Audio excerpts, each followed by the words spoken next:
Ya, kembali lagi dalam segmen komentar netizen bersama saya Fana Amerta.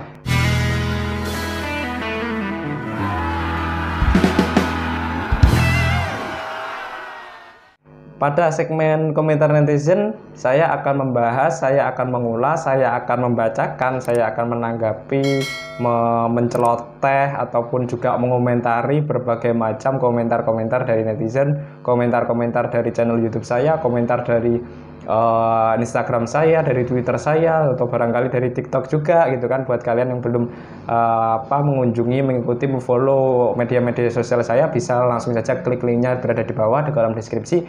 Dan buat kalian yang belum subscribe, silahkan monggo di subscribe terlebih dahulu biar nggak ketinggalan konten-konten kegabutan saya. Jangan lupa nyalakan notifikasi lonceng, jangan lupa share juga, like ke dan share juga ke teman-teman yang lain. Kalau kalian punya tanggapan, kalian punya komentar, setuju nggak setuju, atau punya pandangan lain, silahkan tulis di kolom komentar. Ingat, silahkan tulis di kolom komentar. Tapi pada video kali ini ada sebuah pelanggaran. Nah, pelanggarannya apa nih? Nah, ada sebuah pelanggaran, seseorang yang ingin mengomentari tapi nggak mau nulis di kolom komentar YouTube, tapi dia lebih memilih untuk chat personal. Katanya sih nggak mau nama dia itu ke up gitu, nggak mau nama dia itu dia pakai nama asli, jadi dia nggak mau kalau namanya itu tercantum di media sosial atau di komentar YouTube itu. Makanya dia langsung memilih untuk chat secara personal menanggapi sebuah video yang saya upload sebelumnya. Videonya ada di atas sini. Kalian bisa tonton nanti setelah menonton video ini. Videonya berjudul Quarter Life Crisis. Saya lupa judul lengkapnya seperti apa. Yang jelas tentang Quarter Life Crisis. Dan karena dia lebih memilih untuk berkomentar di WhatsApp, menghubungi saya secara pribadi. Komentarnya adalah seperti ini, teman. Komen kene oleh bahasa Jawa itu, teman-teman. Jadi komen kene oleh itu artinya komen di sini boleh gitu. Gak sido deng, sepertinya terlalu kompleks bahkan untuk dimengerti oleh diri sendiri. Nggak jadi deh, sepertinya terlalu kompleks untuk dimengerti oleh diri sendiri. Nah, terus ini baru ada komentar-komentar panjangnya nih. Kalau sebutannya saja sudah quarter dan didefinisikan sebagai masa dan atau fase, maka quarter life crisis ini pasti terjadi kepada siapapun selama ia masih hidup di rentang waktu sekian. Rentang waktu ya 20-an sampai 30-an, itulah seperempat abad. Artinya faktor di sini hanya memicu cepat atau lambatnya saja, katakanlah seperti pubertas. Maksudku ini tidak bisa dihindari. Jadi quarter life crisis itu suatu hal yang nggak bisa dihindari karena itu sebuah fase dalam kehidupan seperti halnya pubertas. Dan faktor-faktor di sini mungkin yang di video saya itu hanya sebuah pemicu cepat atau lambatnya, atau mungkin penyebab itu hanyalah suatu hal yang memicu cepat atau lambatnya quarter life crisis itu datang. Lanjut komentar mbaknya ini. Sedangkan pendapatku pribadi, ini adalah fase seorang memulai hidup. Hidup dalam arti sebagai diri sendiri, sebagai orang yang bertanggung jawab atas dirinya sendiri, atau bahkan menanggung jawab orang lain sekaligus. Fase yang bisa dibilang hasil dari perjalanan dan pembelajaran 20 tahun ke belakang. Oke, berarti mungkin saya kurang paham juga. Tapi mungkin dia nggak setuju dengan quarter life crisis yang di awal tadi saya jelaskan, tapi dia lebih berpandangan pada bahwa quarter life crisis itu adalah sebuah fase seseorang memulai hidup.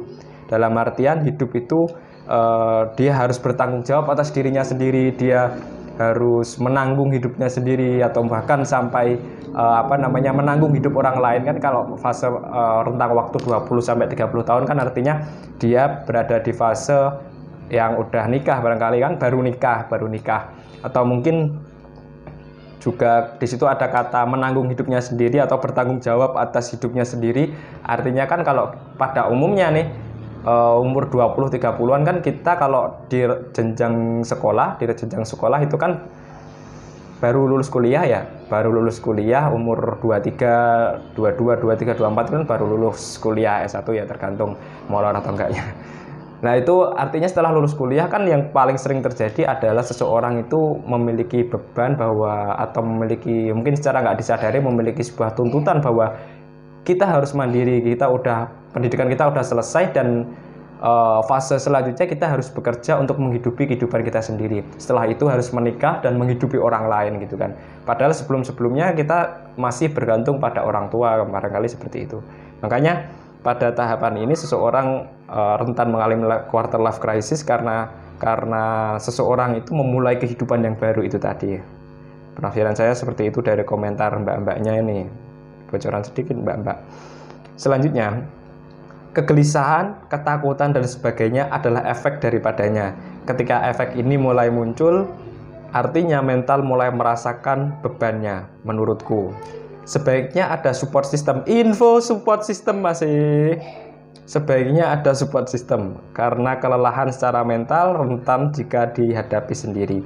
Meskipun support system fungsinya sebagai penguat yang mulai lemah atau lelah, maksudnya di saat mulai lemah atau lelah gitu ya, tetap saja fase ini harus dihadapi dan dijalani selapang dada mungkin. Oke. Begitulah kira-kira, dan konteks sing mbok bahas kuwi hanya satu dari sekian konteks masalah hidup. Berat atau ringan itu relatif karena hidup orang tidak bisa dibandingkan, bukan? Oke, siap. Jadi saya juga setuju dengan apa yang disampaikan atau komentar dari mbaknya ini. Memang fase-fase 20-30 tahun atau quarter atau seperempat abad itu merupakan fase di mana kita memang harus menanggung hidup kita sendiri. Kita harus mulai bertanggung jawab atas hidup kita sendiri. Bahkan ketika sudah menikah kita harus bertanggung jawab terhadap kehidupannya orang lain, terhadap kehidupan istri kita gitu kan, terhadap anak-anak kita gitu kan. Harus memiliki beban tambahan di mana kita harus benar-benar mandiri, berdiri di kaki sendiri gitu. Dan support system memang itu dibutuhkan, tapi support system yang seperti apa nih? Karena kadang support system satu kali, misalkan support system itu dari pasangan gitu kan ya, satu dua kali, 3 kali, 4 kali ya pasangan bisa menjadi support system, tapi terkadang juga bisa menjadi pedang bermata dua gitu kan. Terkadang bisa menjadi support system, terkadang juga bisa menjadi faktor yang membuat kita lebih down lagi kan, juga ada yang seperti itu. Tapi support system itu nggak harus pasangan sebenarnya ya, banyak hal gitu. Tapi saya nggak akan bahas tentang support system itu. Begitulah kira-kira, dan konteks yang kamu bahas itu hanya satu dari sekian konteks masalah hidup. Oke, itu juga benar. Itu memang ya, kalau saya membahas tentang permasalahan hidup dalam satu video itu nggak akan selesai, Mbak. Nggak akan selesai, dan saya juga nggak mempunyai kapasitas yang sebesar itu untuk membahas segala macam kehidupan gitu kan. Kalau saya suruh ngeluh itu bisa lama, nanti buat video ngeluh terus itu lama, bisa durasinya bisa panjang, atau minta ini itu, berdoa minta ini itu, minta keinginan, daftar keinginan itu bisa panjang. Tapi kalau membahas masalah kehidupan itu saya tidak memiliki cukup kapasitas untuk membahas hal tersebut, dan durasi video yang tidak memungkinkan, serta alat perangkat juga yang tidak memungkinkan, kapasitas memori juga tidak memungkinkan untuk membuat sebuah video yang panjang kan. Tapi berat dan ringan itu relatif karena hidup tidak bisa dibandingkan, bukan? Iya, memang hidup tidak bisa dibanding-bandingkan. Tapi sebenarnya, nah ini baliknya lagi ke masalah keadilan sih. Masalah keadilan. Jadi memang nggak perlu dibandingkan, tapi kita hanya perlu melihat ke diri kita sendiri kan. Karena apa yang dialami orang lain itu sebenarnya juga kita alami, atau yang kita alami sebenarnya juga dialami oleh orang lain, tapi hanya saja dalam bentuk yang berbeda, dalam porsi yang berbeda. Kenapa porsinya berbeda? Ya karena memang kemampuan dari masing-masing kita itu berbeda-beda gitu kan. Kalau dalam sebuah pepatah Jawa kan ada istilahnya sawang sinawang. Nah itu sawang sinawang itu artinya saling melihat gitu lah.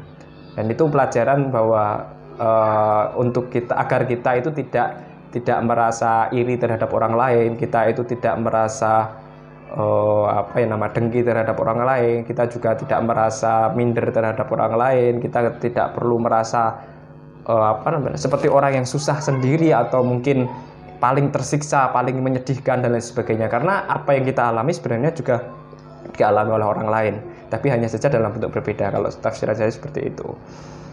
Ya memang nggak bisa dibanding-bandingkan, tapi hidup itu kan memiliki pola juga ya. Hidup itu memiliki pola. Beberapa orang mempercayai itu bahwa hidup itu memiliki pola, atau mungkin kalau dalam hal waktu ya, saya sudah pernah membahas tentang waktu. Bisa kalian cek videonya di sini, nanti kalian atau mungkin kalian setelah nonton video ini kalian cek video tentang apa itu waktu. Jadi dalam filsafat timur atau dalam kepercayaan tentang waktu di wilayah-wilayah timur itu kan mempercayai bahwa waktu itu sirkular atau waktu itu berpola gitu. Waktu itu melingkar.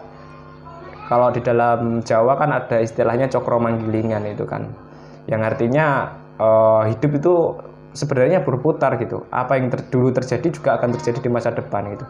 Jadi ada polanya, hanya saja bentuknya saja yang berbeda, tapi pola itu ada.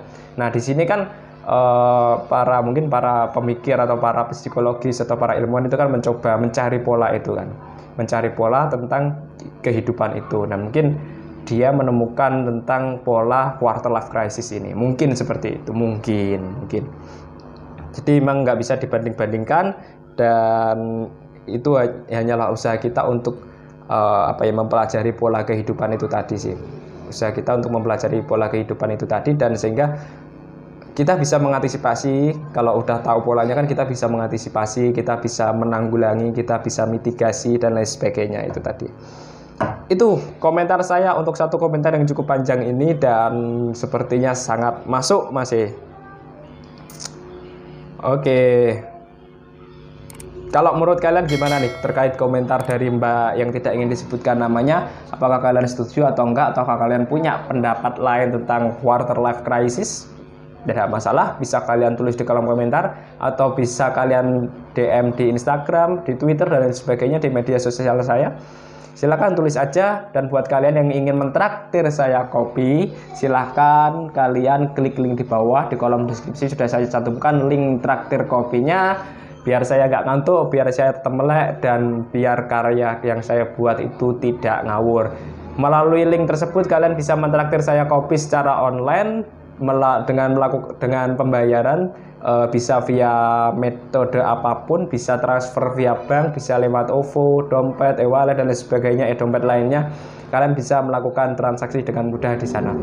Oke, mungkin sekian dulu satu komentar yang panjang kali ini, dan hanya menjadi satu video hanya diisi oleh satu komentar yang cukup menarik dan masuk akal serta sangat bermanfaat. Terima kasih telah menonton video saya. Sampai jumpa pada video selanjutnya. Jika Anda menemukan video ini bermanfaat, silahkan subscribe, like, aktifkan notifikasi loncengnya, dan share agar lebih banyak lagi yang merasakan manfaatnya.